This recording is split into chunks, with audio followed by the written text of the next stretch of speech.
Epistle to the Romans Session 28羅馬人書註釋第28講。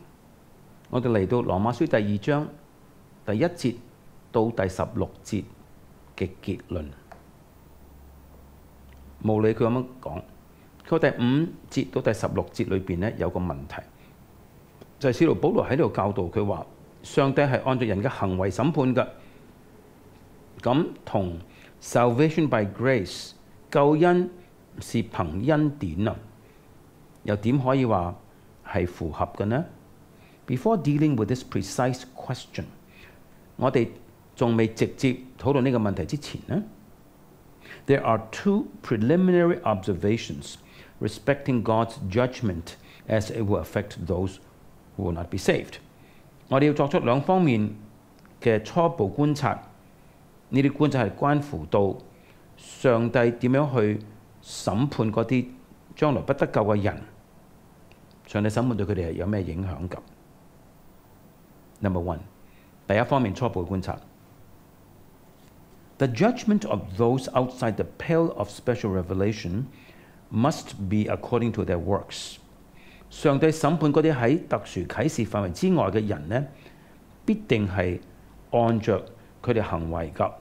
That is to say, in accord with the criterion of the law they possessed， 即係話呢，按照佢哋所擁有嘅律法嗰個準則。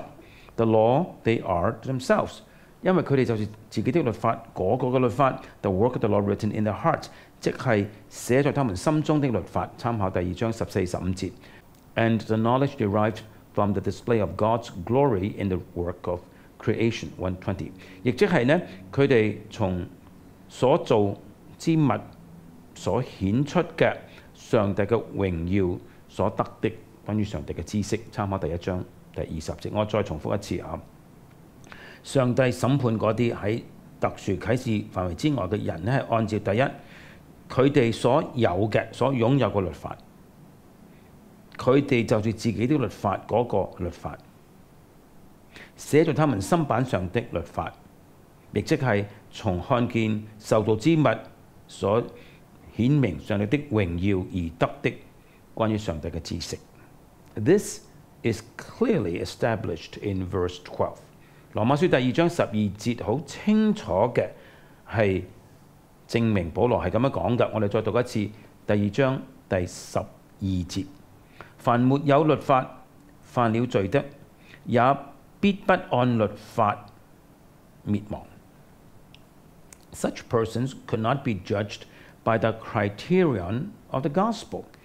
呢啲人唔可能按照福音呢個準則受審判 ，or by the criterion of law specially revealed to men， 亦都唔可能按照上帝用特殊啟示向人所顯明嘅律法受審判㗎。They will perish without law， 他們必定係在律法以外滅亡的。Number two， 第二方面初步嘅觀察。The judgment of those inside the pale of special revelation who reject the gospel will be executed in terms of three criteria。嗰啲喺特殊啟示嘅範圍裏邊而拒絕福音嘅人呢，上帝執行審判係按着3個準則 ，all of which were applicable to them。呢3個準則都用在他們身上的。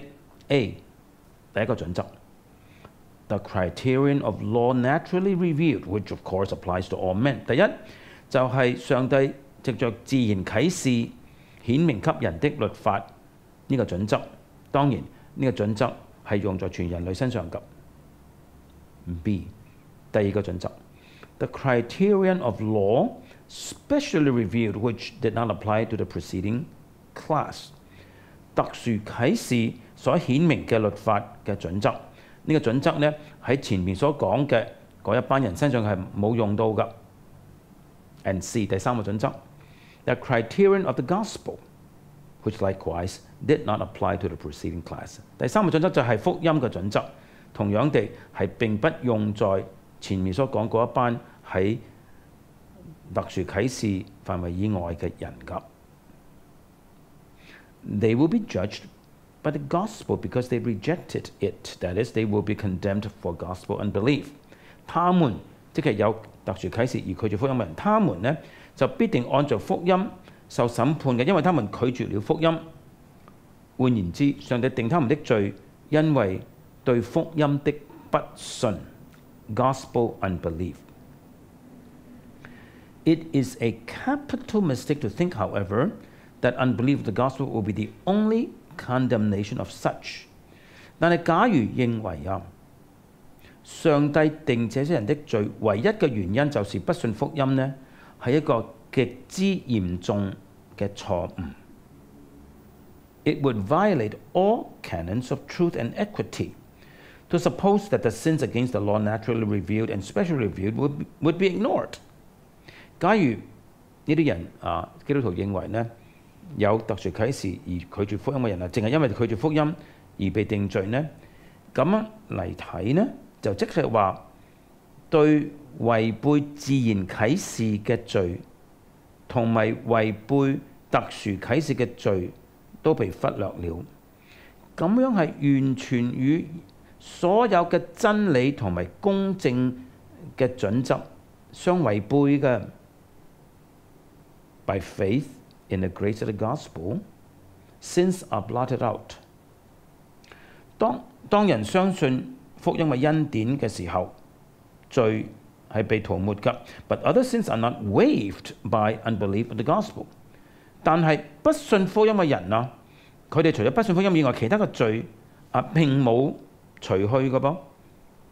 Hence, law in the utmost of its demand and rigor will be applied to the judgment of those in this category. 因此，對喺呢個範圍裏邊嘅人，即係有特殊啟示而拒絕福音嘅人呢，律法嘅最嚴謹嘅要求係會用在審判他們的事上的。They will be judged according to their works. 佢哋會按照佢哋嘅行為受審判嘅。This also is expressly stated in verse 12. 呢個也是第12節明說嘅 As many as sinned with the law shall be judged through the law. 第12節下半節，凡在律法以下犯了罪的，也必按律法受審判嘅。Judgment according to works, therefore, applies to all who will be damned. 所以一切被定罪滅亡嘅人呢，上帝都按佢哋嘅行為審判佢哋㗎。In reference to the precise question, the judgment of believers, certain positions need to be set forth. 那麼我哋而家嚟處理上面所問嗰個問題，即係話對信徒嘅審判，我哋必須指出一些嘅立場，有5方面。Number one， 第一方面嘅立場。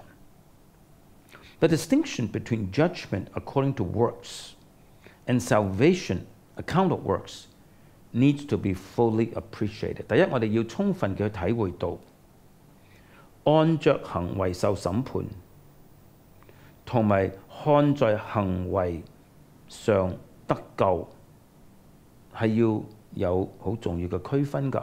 The latter is entirely contrary to the gospel Paul preached.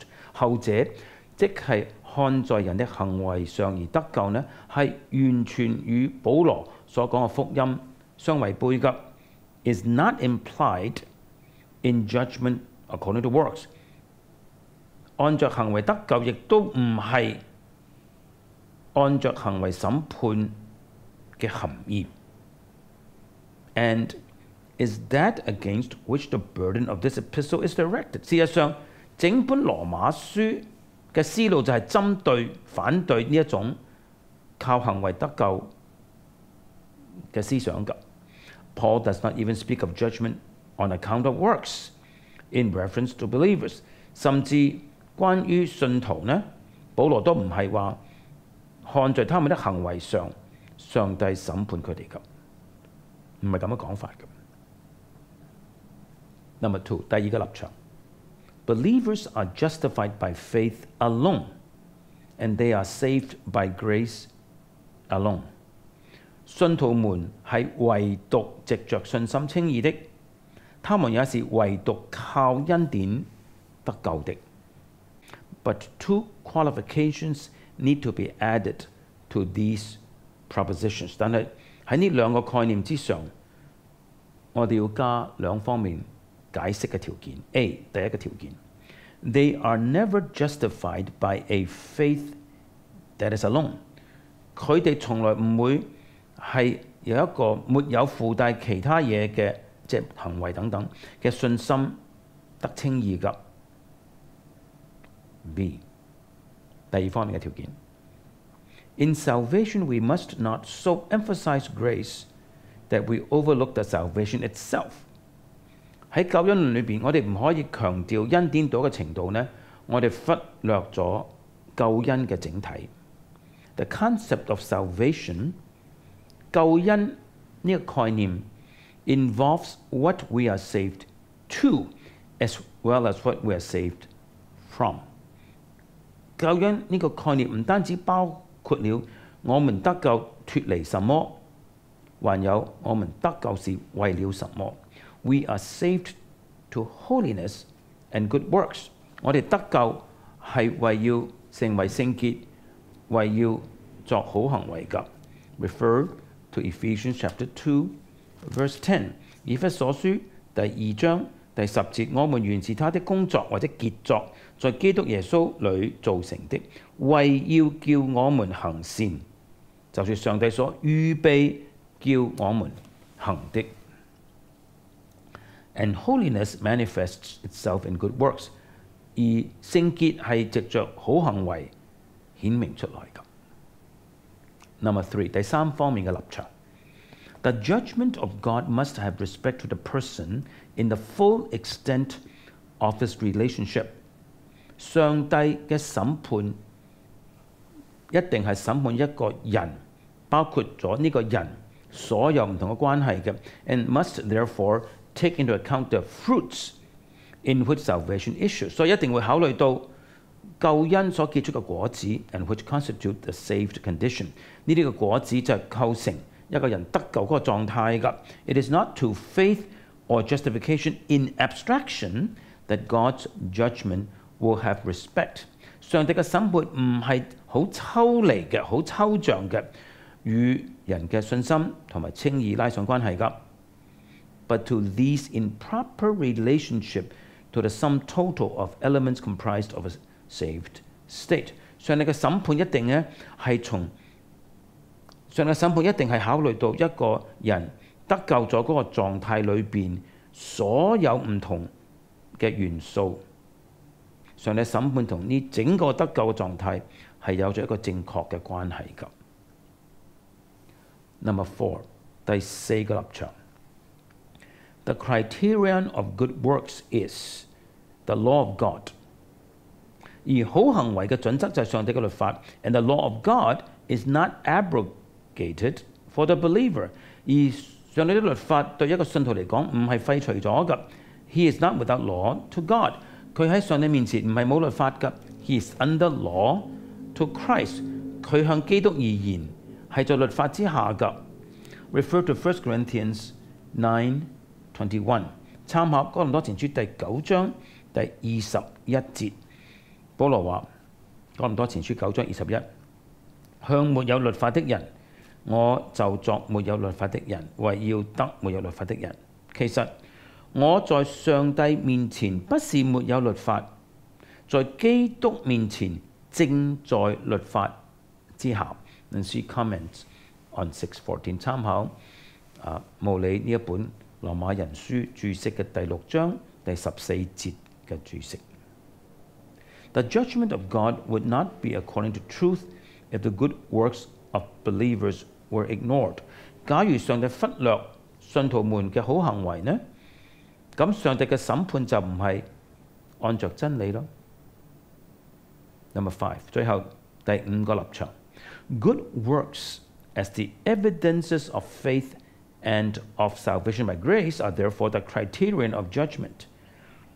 因此上帝嘅審判，即係上帝對信徒們嘅審判嘅準則，就係好行為即係信心同埋靠恩典得救嘅證據。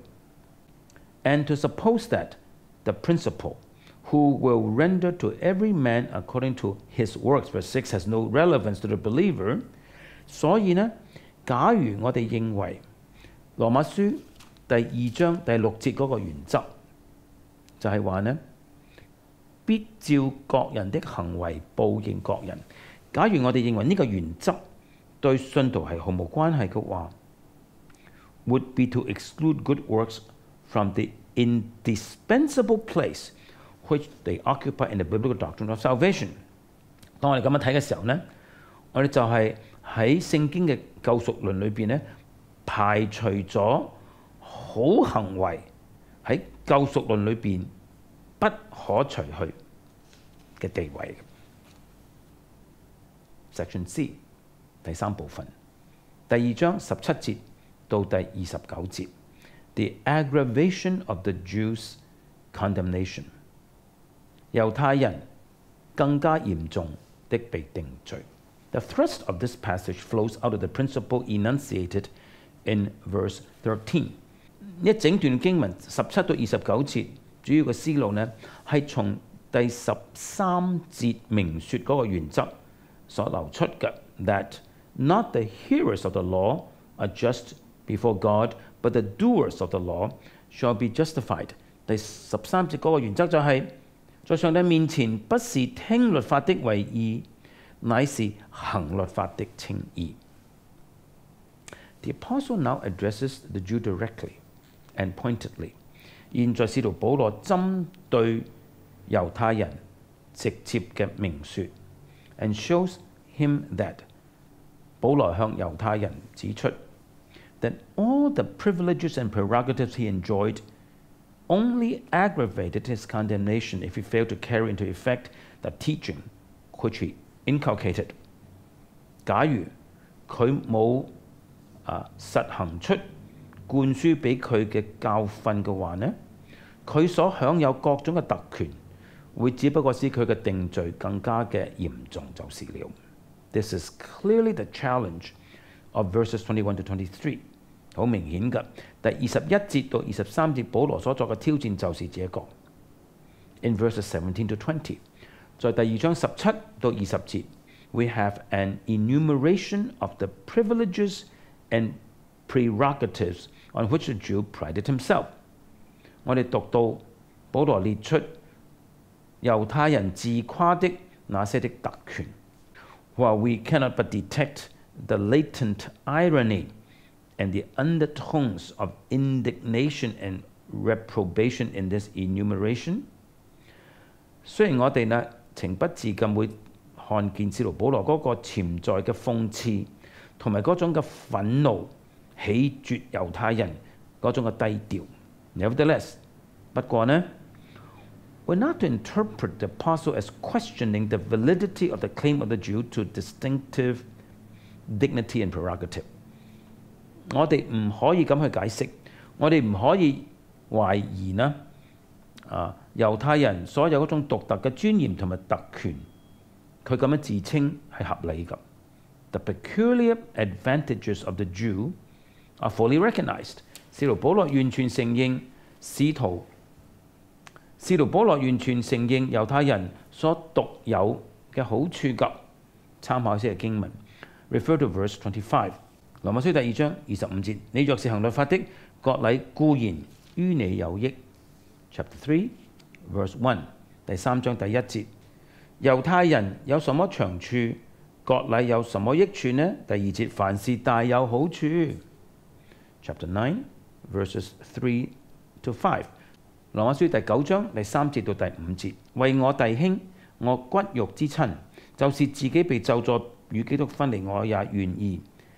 他們是以色列人，那兒子的名分、榮耀、諸約、律法、禮儀、應許，都是他們的，列祖就是他們的祖宗。按肉體說，基督也是從他們出來的。And finally, Galatians 2, verse 15。最後加拉太書第2章第15節。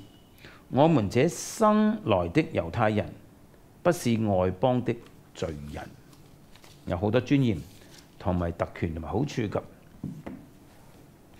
It is not Jewish distinctiveness or even per se the appreciative recognition of this distinctiveness on the part of the Jews themselves that the apostle berates。使徒保羅所痛斥嘅唔係猶太人嘅獨特處，亦都唔係猶太人體會到佢欣賞到承認到呢個獨特處本身。The impressive catalogue of advantages is the preface to the exposure of Jewish hypocrisy in verses 21 to 22。呢算呢，使徒保羅好驚人地列出猶太人所有各種唔同嘅好處，呢個係一個序言，圍繞喺第21同埋22節暴露出猶太人嘅虛假。The more enhanced the privileged， 猶太人嘅特權越係增加 ，the more heinous become the sins exposed， 所暴露出嘅罪就更加顯得邪惡啦。Consequently， in the enumeration of prerogatives, verses 17 to 20， 所以呢喺第17節到第20節所列出嘅特權裏邊呢 ，we can anticipate the sequel。我哋已經可以預期到後續要講乜嘢 ，and feel the rising swell of scorn and indignation, which receives expression in verses 20 to 24。我已經感受到使徒保羅越來越鄙視，越來越憤怒。呢種嘅鄙視憤怒去到21到24節就充分表達出來了。The syntax of verses 17 to 23， 第17節到23節句子嘅構造呢 lends itself to this development of thought， 好自然就支持呢一種嘅思路嘅發展㗎。Verses 17 to 20 are the protasis， 17到到20節係嗰個條件從句，即係既然是、假如是。And verses 21 to 23 the apodosis， 21到23節係嗰個歸結子句，就係、是、那麼所以結果是。If certain things are true， 假如某些事是真的 ，those mentioned in verses 17 to 20， 就係第17節到第20節所列出的事。假如這些事是真的話呢 ，then how is it that thou dost not practice the implications verses 21 to 23？那麼你怎麼沒有活出這些事實嘅含義呢 ？21到23節 ，verses 17 to 18， 17到18節。我哋下次就開始講第17節同埋第18節。